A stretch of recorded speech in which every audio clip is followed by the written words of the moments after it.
Where do you need supernatural? C'est en collaboration avec la Maison des leaders du Côte d'Ivoire, dirigée par le docteur Aguirre-Mon que Loti, Living on the Edge, organise les activités de l'étape de la Côte d'Ivoire de cette tournée africaine.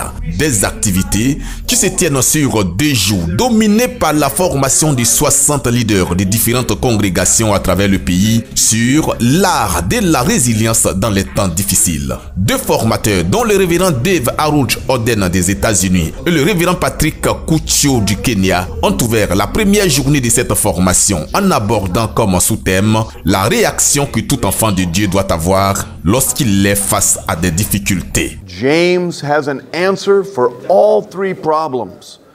The right attitude, it's an attitude of joy. Les difficultés sont de plusieurs sortes et les 3 choses, les 3 éléments que nous avons apportés pour donner des solutions à ces difficultés quotidiennes. Le premier élément, c'est la bonne attitude qu'il faut avoir et cette attitude est une attitude de joie. La deuxième solution, c'est la sagesse surnaturelle que le Seigneur donne. La troisième solution, c'est la solution du type de théologie que Dieu nous demande d'appliquer. So you need the right attitude, the attitude of joy, you need the right resource, supernatural wisdom, but you need the right theology, the thinking of God. And this theology is anchored on 3 truths. Il est bon de cultiver ces 3 choses, c'est-à-dire la foi, l'espoir et l'amour, parce que justement la force du Seigneur est basée sur ces 3 éléments.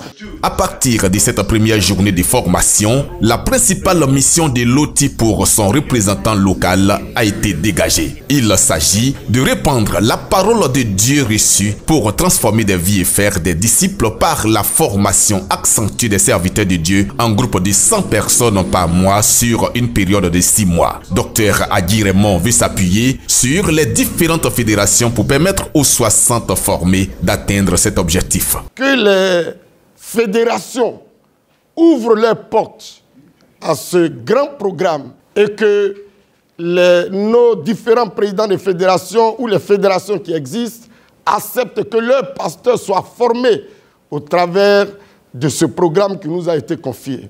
La Côte d'Ivoire est le 4e pays visité par Loti après le Togo, le Burkina Faso et le Ghana dans cette formation qui obéit à sa vision, celle de faire des disciples, équiper les leaders et atteindre les générations à venir par une bonne formation.